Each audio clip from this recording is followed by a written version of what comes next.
Você quer apoiar o nosso canal e nos ajudar a produzir mais conteúdo para você? É simples. Basta você acessar o link da lojinha na descrição sempre que precisar comprar algum produto. Com este simples gesto, você estará nos ajudando muito.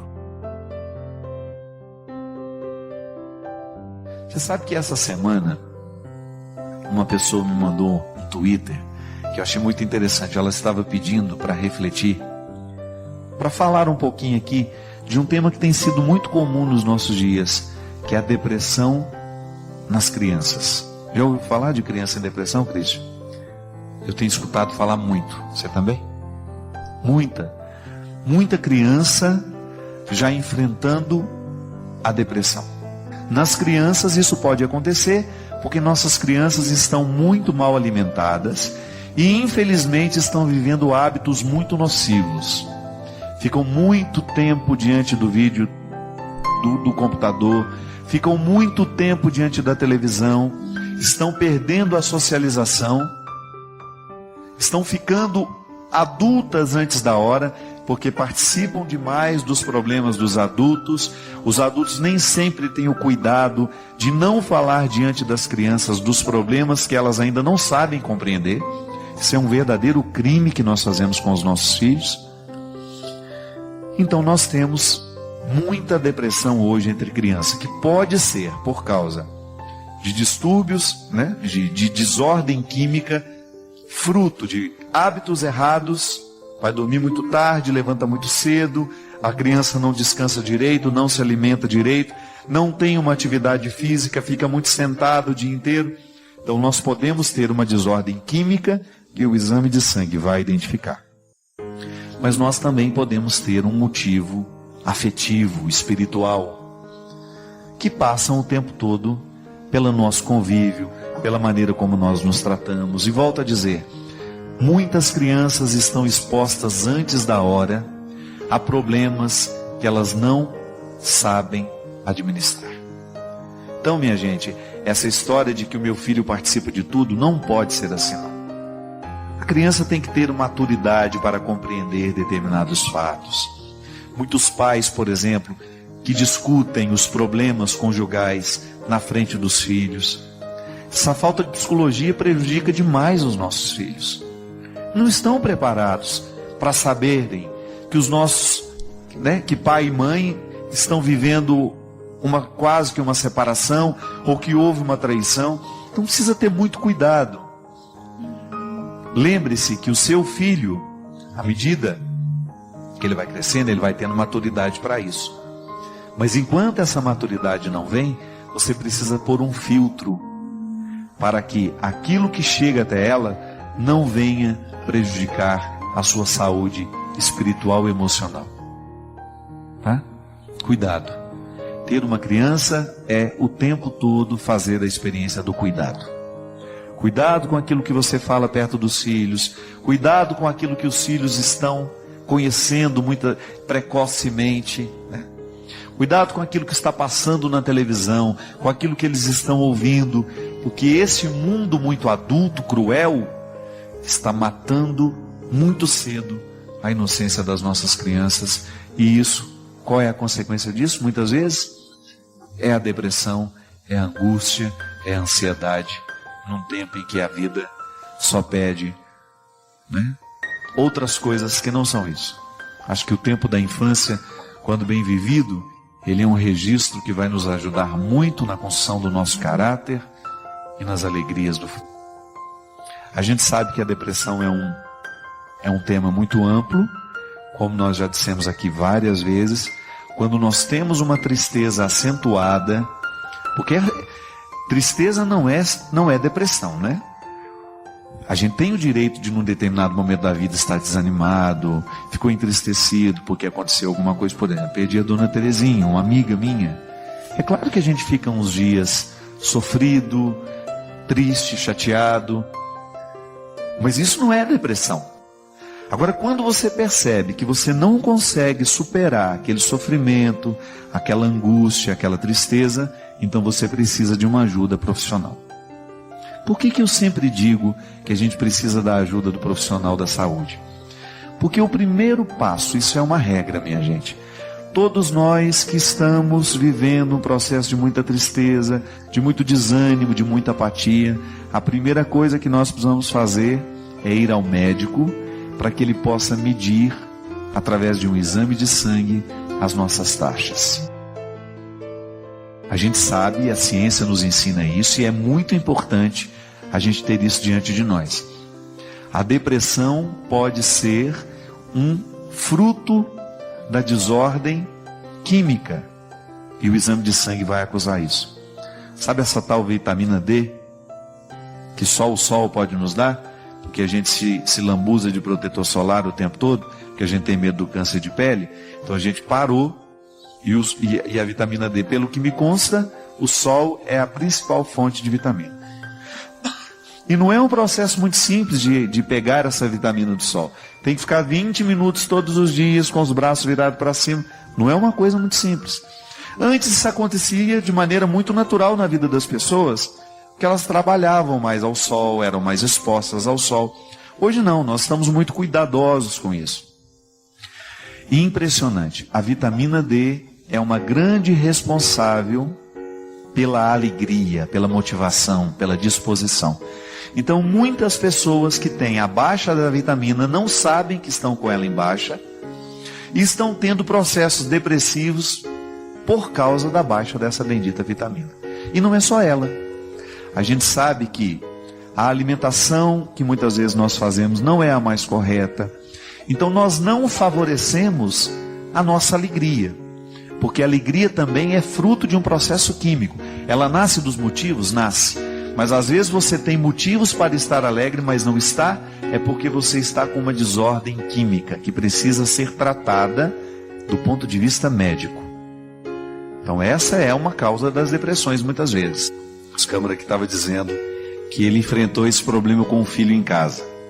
Começou também a dar problemas, dificuldades com a criança, e de repente precisaram levar ao médico, e aí descobriram que era uma depressão infantil, que precisou ser medicado. Durante 6 meses tomou o remédio, depois voltou à vida normal.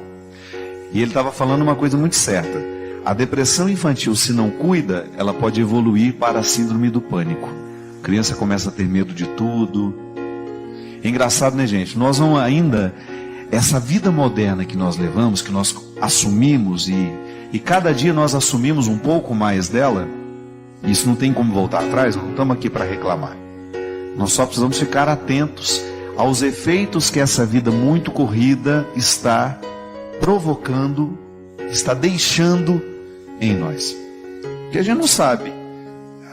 Nós tivemos uma mudança muito drástica no jeito de viver. Se você pegar como nós vivíamos há 15 anos atrás e como estamos vivendo hoje, uma mudança muito rápida. E essa mudança, ela é cada dia mais intensa, de maneira que nós estamos perdendo muita coisa que é importante para o ser humano e que nós estamos deixando de fazer, porque a vida moderna nos empurra para muitas atividades e a gente acaba perdendo o tempo para viver. A gente acabou de falar aqui, que a gente não tem tempo de ficar 20 minutos para tomar o sol todos os dias. Imagina que quando eu era criança, a minha mãe colocava a gente para tomar sol igual um lagarto, ficava todo dia Eu não entendia aquilo. Olha como a dona Ana era sábia já naquele tempo. A gente tinha que tomar sol todo dia de manhã. E como eu sempre gostei de ler, pegava meu livrinho, ficava lá, tomando o solzinho que ela queria que a gente tomasse, lá no passeio de casa, enquanto fazia minha leitura. Hoje é verdade, eu acabei de falar aqui para o Christian no intervalo. Tem que tomar 20 minutos de sol todo dia. Eu não tenho tempo para isso. Isso é mentira. Por que eu não posso tirar 20 minutos do meu tempo para esse momento de saúde, de preocupação comigo? Mas aí no final do dia eu não dou conta de fazer tudo que tem que fazer.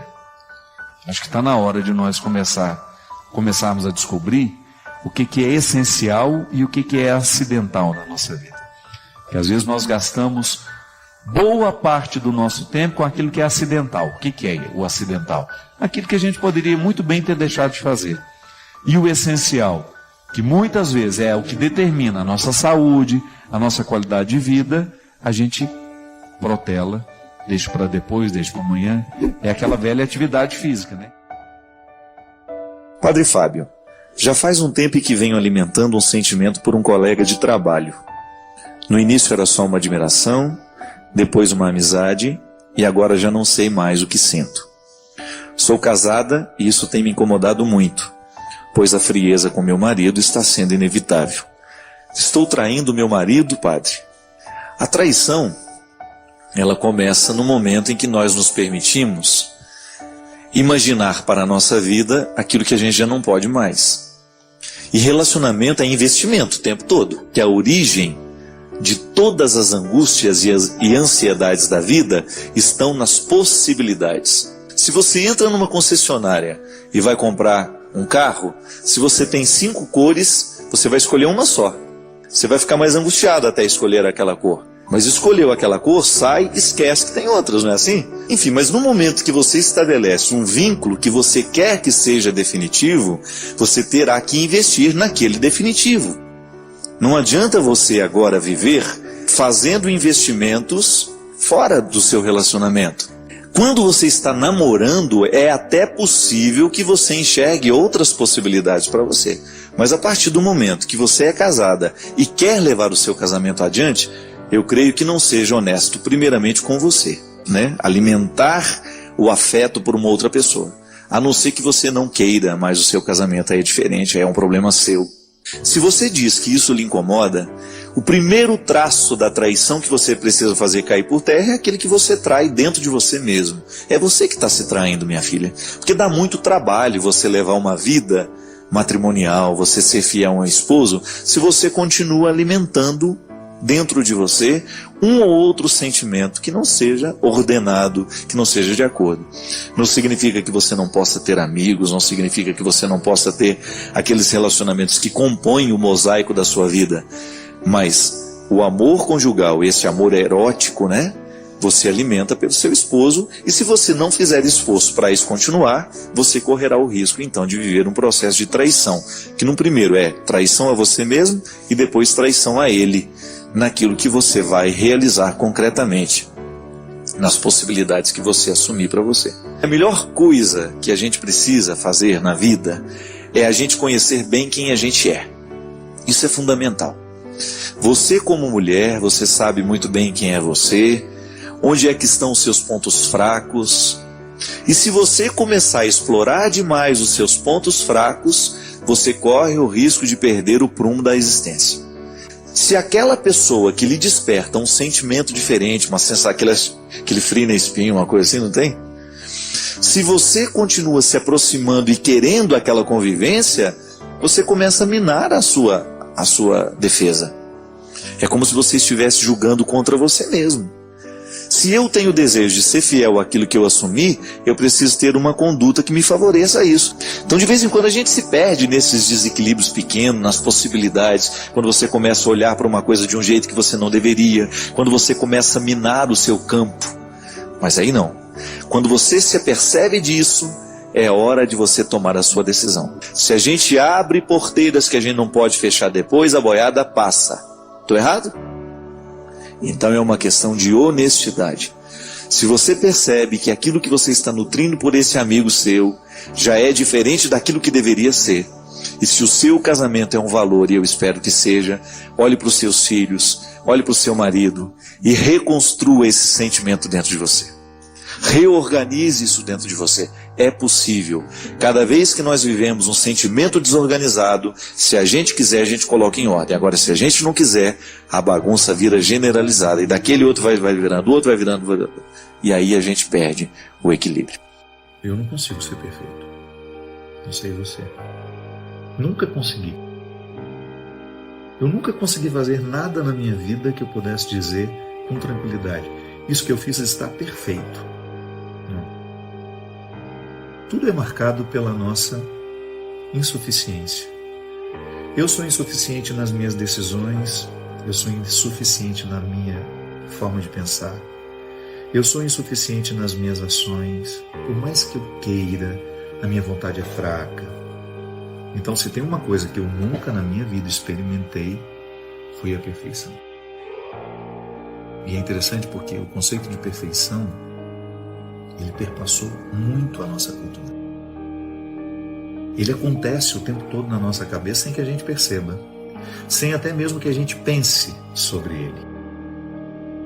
Quantas vezes eu me tornei uma pessoa infeliz porque inconscientemente eu estava programado para ser perfeito? Como é que alguém é programado para ser perfeito? A partir da experiência de sermos quem somos, de nascer onde nascemos. Não sei como foi a sua relação com seus pais, com as pessoas que de alguma forma tiveram uma autoridade emocional, afetiva na sua vida. O que eu sei, sem medo de errar, é que muitos de nós fomos criados com a pretensão de que deveríamos ser perfeitos. Inclusive porque a gente fazia uma associação assim: se eu não for perfeito, eu não serei amado, eu não serei querido, não serei aceito. Quantos de nós infelicitamos bons períodos da nossa vida porque a gente queria ser perfeito? E é claro que a partir disso, toda a compreensão da dimensão divina da nossa humanidade. O mistério da encarnação nos assegura isso. Depois, no mistério da encarnação, tudo está tocado pelo sagrado. E Nossa Senhora é a mulher onde tudo isso acontece. É a carne que Deus escolhe para inserir de maneira definitiva, inserir-se de forma definitiva na história. E a partir dessa construção teológica de Nossa Senhora, às vezes a gente perde alguns elementos humanos dela. Aliás, esse é um problema que às vezes a gente vê dentro do contexto da Mariologia, as pessoas esquecerem a humanidade de Maria, que é tão importante isso para nós. É a parte que nos cabe nesse mistério. Então, se a gente coloca a Nossa Senhora muito distante do que é humano, a gente perde o específico nosso, nela representado dentro do mistério da encarnação. Maria cheia de raça, não teve de graça o que recebeu.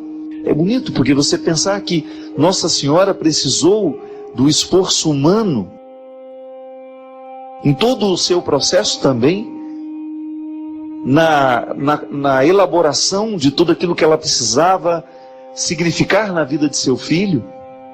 Não foi fácil ser ela, não foi fácil cumprir o seu papel. E aí você retira Nossa Senhora desse contexto muito, às vezes, uma ternura sem coragem, né? Às vezes a gente vê Nossa Senhora assim, né? Muito frágil. A própria, muitas vezes, a própria representatividade na própria imagem que às vezes a gente tem dela.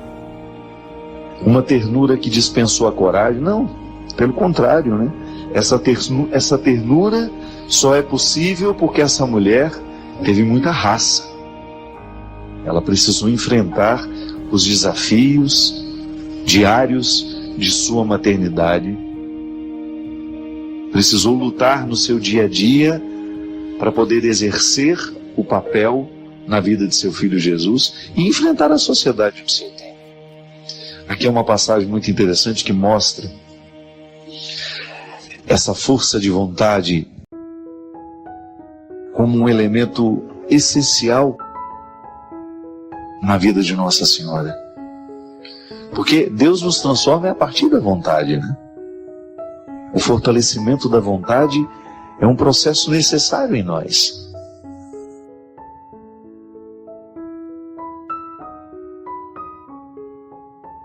Se na igreja pode se casar apenas uma vez, com exceção dos casos em que é declarada nulidade do casamento, por que várias pessoas, principalmente de classe alta, como artistas, eles se casam inúmeras vezes, inclusive conseguem realizar o casamento na igreja mais de uma vez?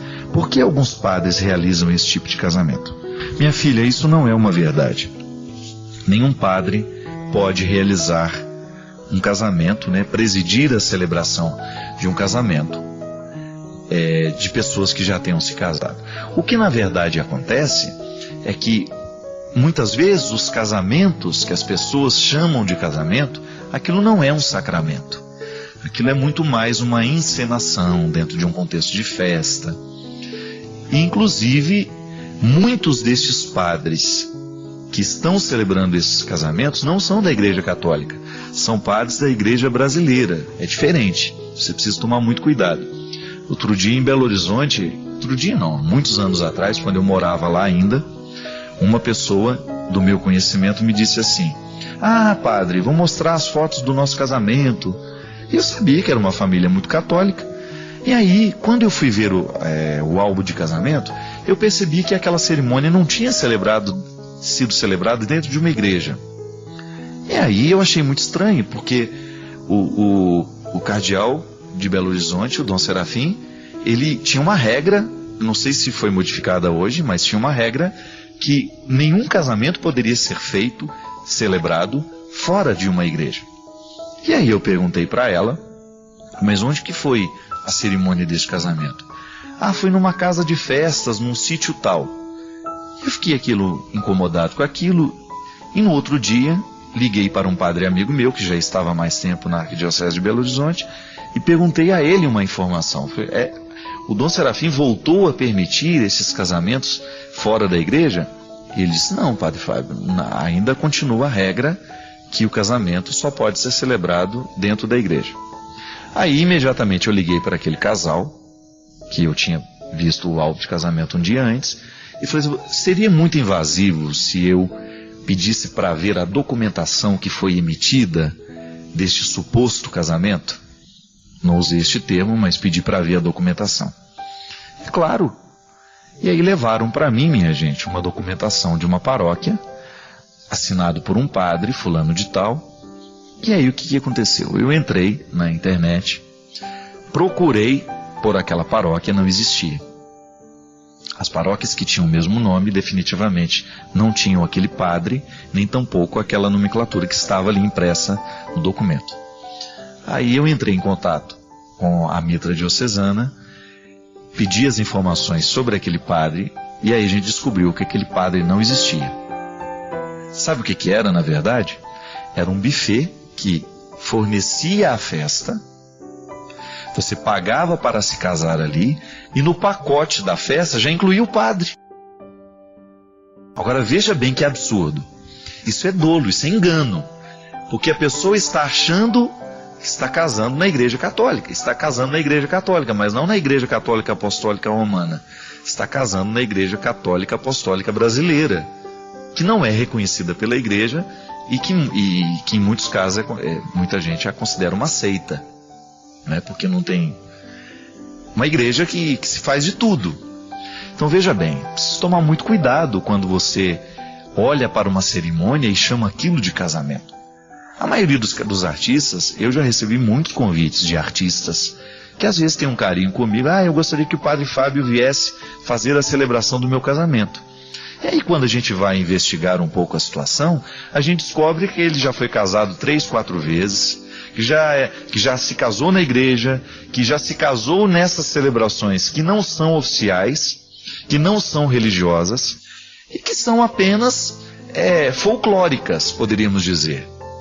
Não tem nenhum caráter religioso formal da Igreja Católica, entendeu? Então precisa tomar muito cuidado. A Igreja Católica não realiza este tipo de cerimônia.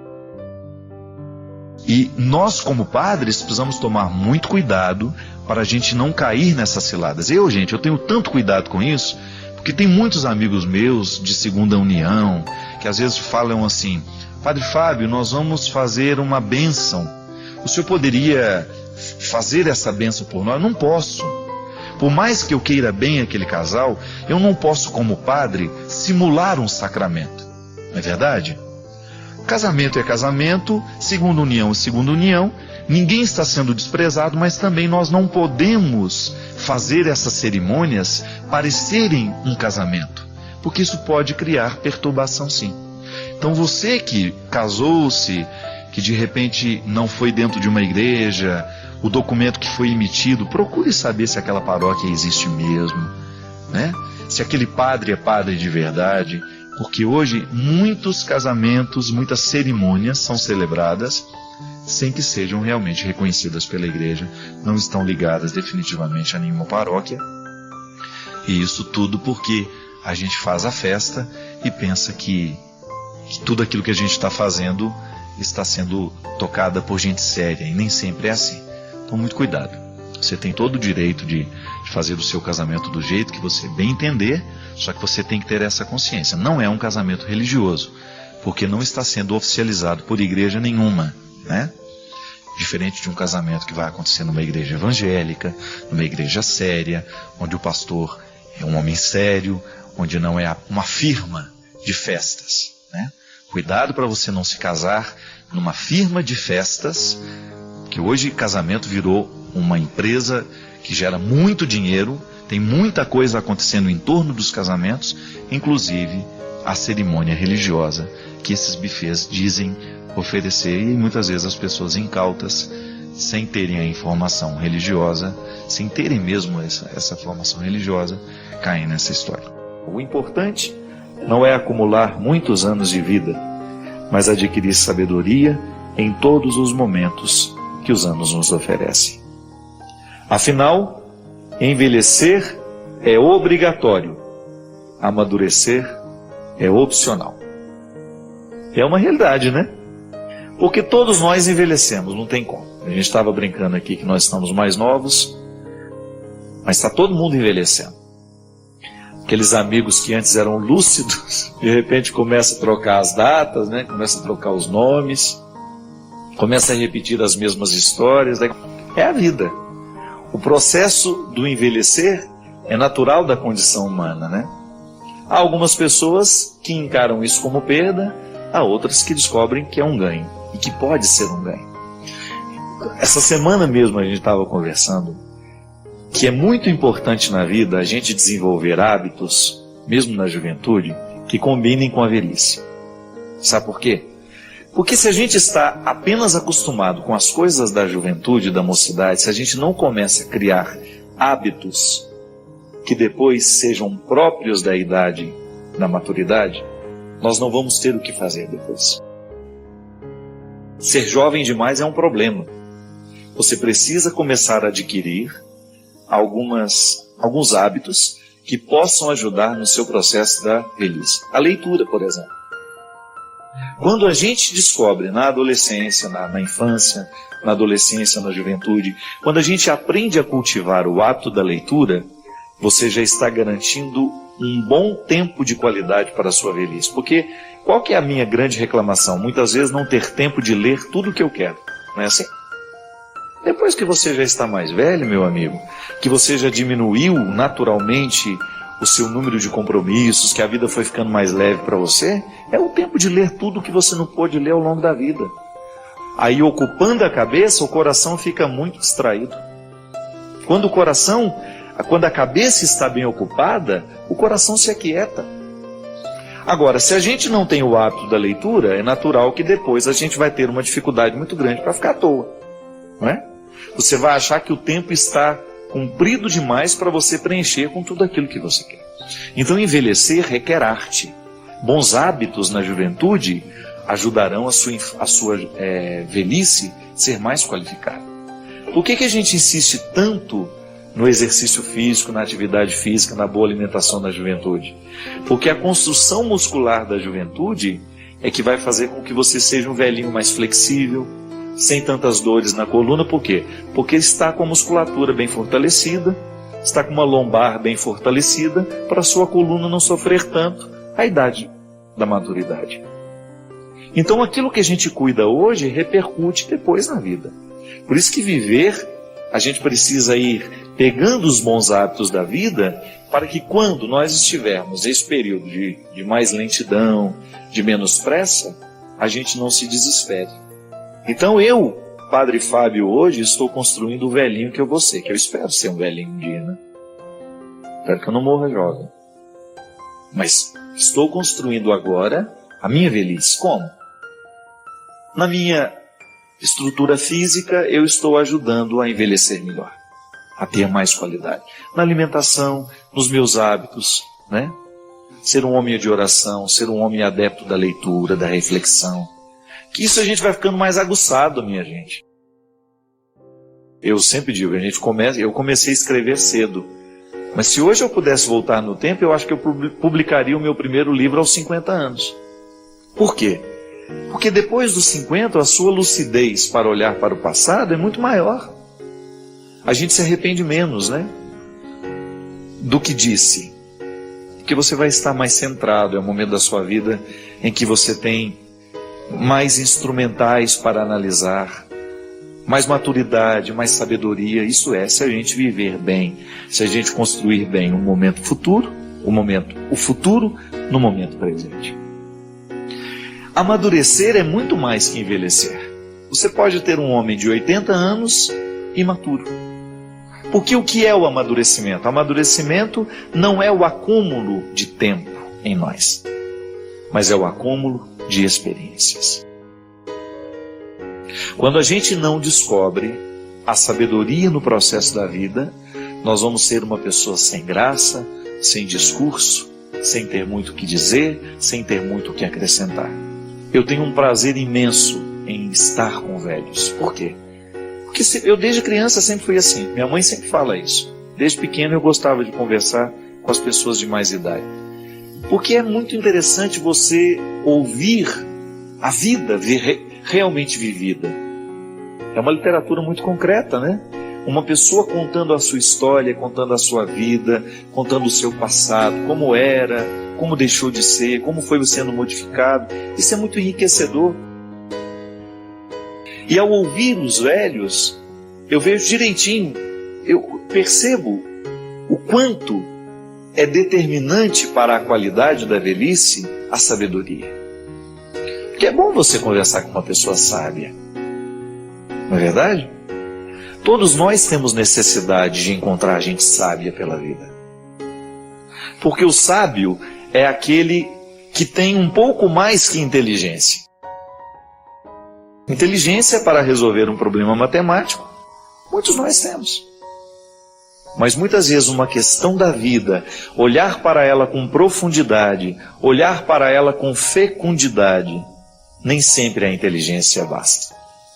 Aí a gente pode distinguir aquele que é muito inteligente e aquele que é sábio.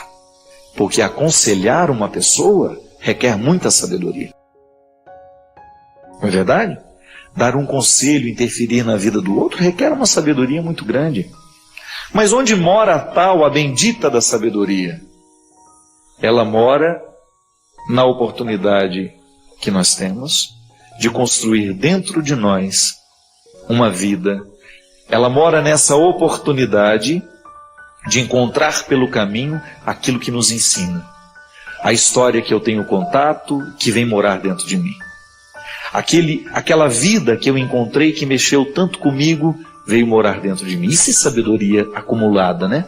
Quando você não passa de qualquer jeito pela vida, nem pela vida das pessoas, pela história das pessoas. Você começa a recolher os exemplos vividos, os acontecimentos, você extrai aquilo, como se nós pegássemos uma cana e fizéssemos sair todo o caldo, porque sabemos que o açúcar está ali. É como se nós pudéssemos, então, amassar bem essa vida que nós vivemos para a gente poder extrair até a última gota de sabor. Aí a gente guarda aquilo dentro de nós. A gente vai ficando mais sábio à medida em que nós temos o coração aberto para viver, para poder trazer o aprendizado que essa vida tem e a gente acomodar isso dentro de nós e você usar. À medida que você vai vivendo, evitando os mesmos erros do passado. Então meu pai cometeu tal erro, então hoje eu vou modificar a minha atitude.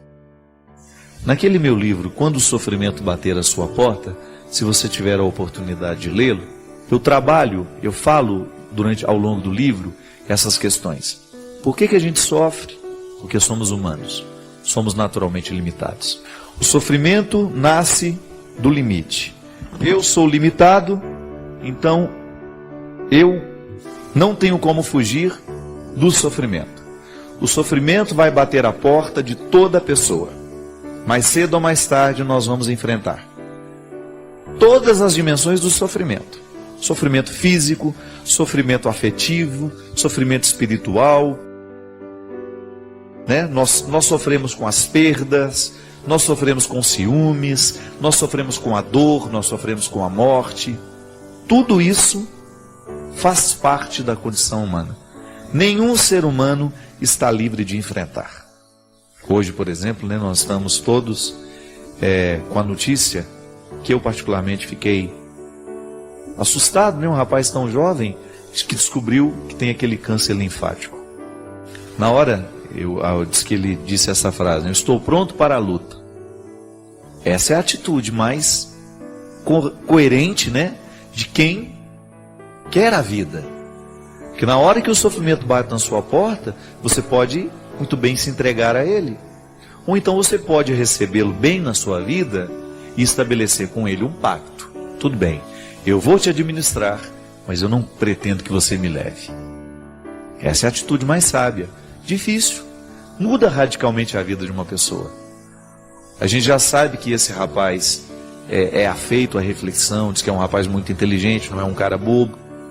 Mas um momento como esse traz muita maturidade.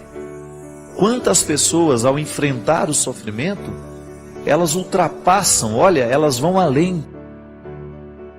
Então, neste momento é importante, ao que sofre, saber administrar o que sofre, aquilo que está sendo o limite. A experiência do cuidado minimiza este sofrimento. A família estando presente, cuidar do sofrimento daquele que está com a gente, daquele que a gente ama, é uma maneira muito concreta de amor. Eu estou ao lado, eu participo, eu não sou indiferente. E é assim, meu filho. É assim que a gente pode diminuir o peso do sofrimento no mundo. Sofrer não tem como. Todo mundo sofre. E seria uma bobagem da nossa parte pensar que nós não vamos ter sofrimentos. Ou que nós podemos evitar, né, que o sofrimento venha visitar a nossa vida. Claro, eu preciso fazer de tudo para que a minha vida seja marcada pela sabedoria, para que eu faça as melhores escolhas, para que eu sofra menos. Então, quando eu administro bem a minha vida, é natural que eu vou ter condições de ter diante de mim, quem sabe, uma vida um pouco mais tranquila, um pouco mais harmônica. Mas e os acidentes da vida? E aquilo que eu não posso controlar? Então aí vem o momento da sabedoria, de nós fazermos da experiência do cuidado, que é naturalmente humana, uma experiência humana, de você cuidar, de você dar sentido àquilo que está acontecendo, de você então, de alguma maneira, superar aquilo que tanto nos machuca. Porque todo ser humano sofre. O sofrimento humano, ele nasce da condição de ser criatura, né? Então, eu não sou perfeito. Eu sofro de imperfeições.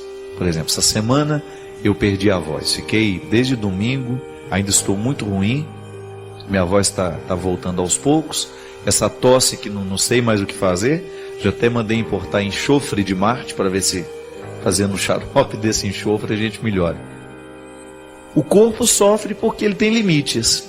Alguma coisa eu estou fazendo, alguma coisa no meu dia a dia tem provocado o meu desgaste. Claro, penso sobre isso o tempo todo, a minha missão é árdua, eu viajo demais, eu tenho muito deslocamento, tenho muitos eventos e tenho uma vida muito cheia. Tudo isso é um fator que eu preciso pensar.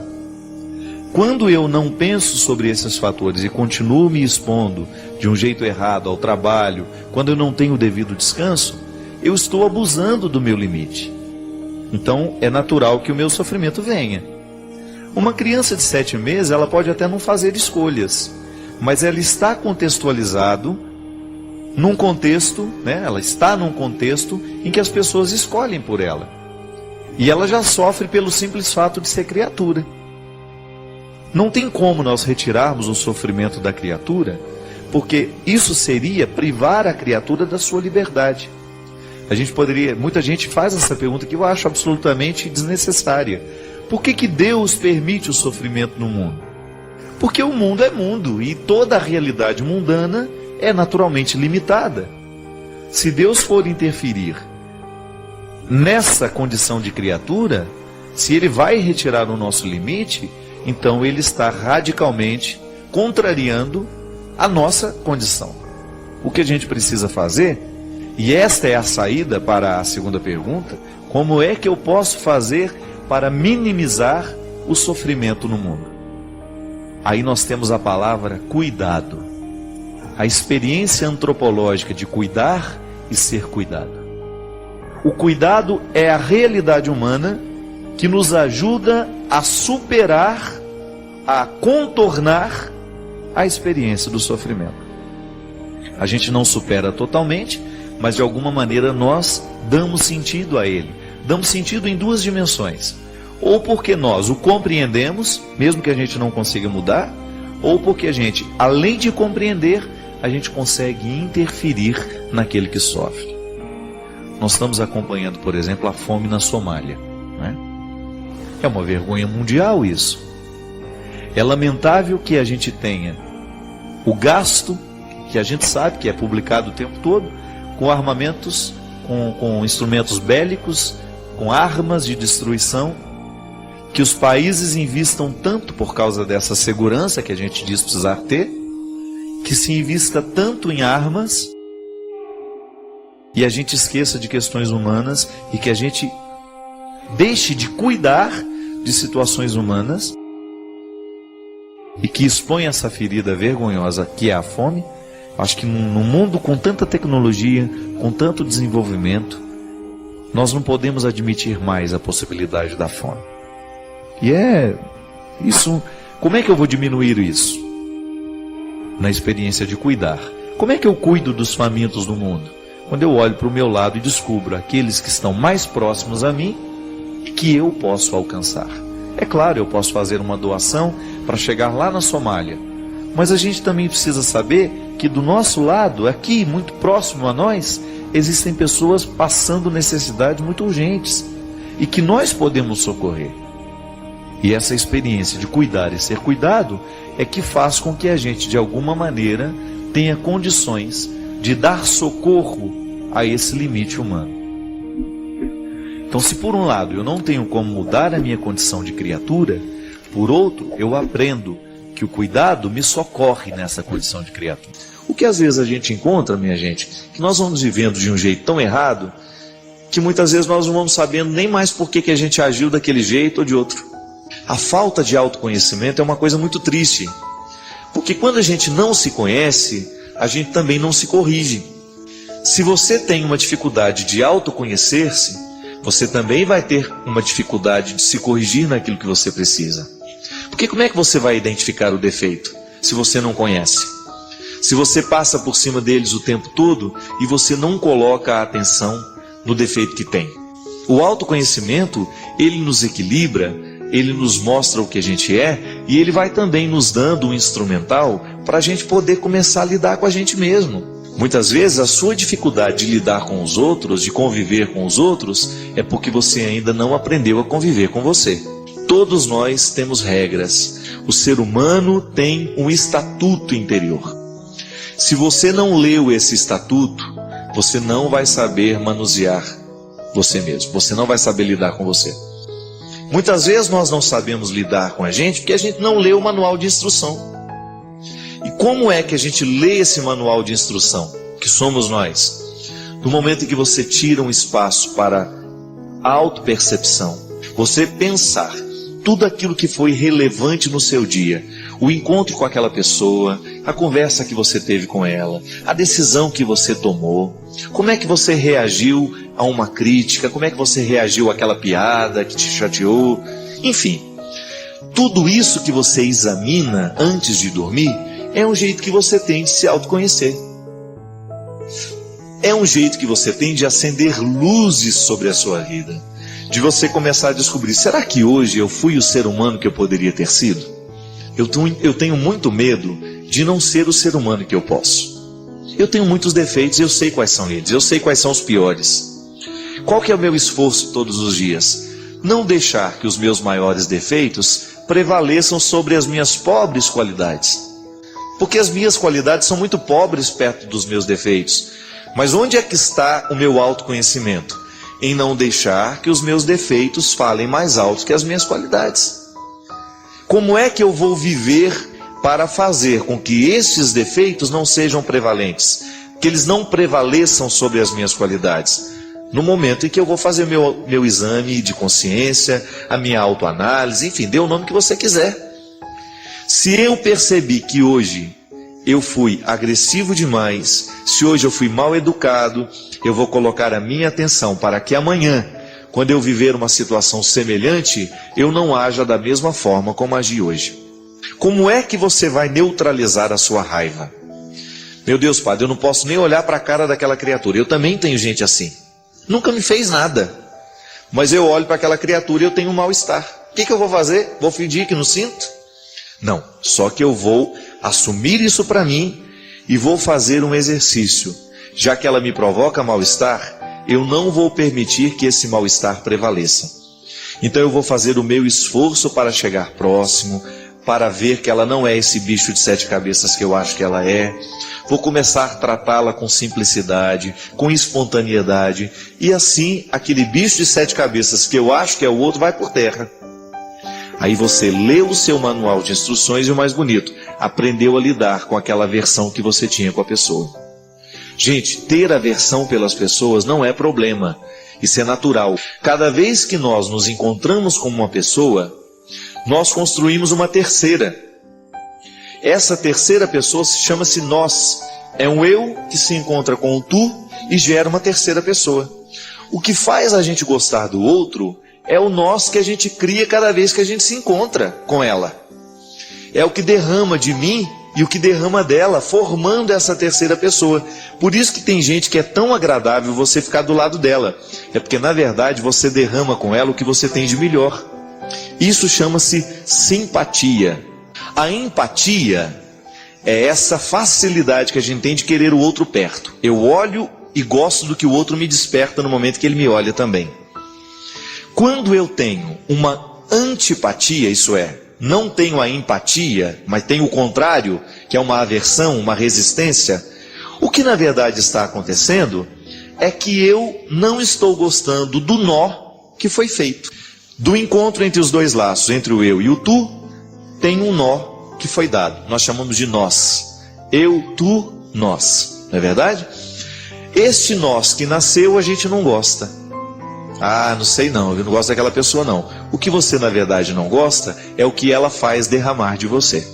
Aí você quer se afastar dela porque você não gosta do que ela tira de você. Essas são as regras, minha gente.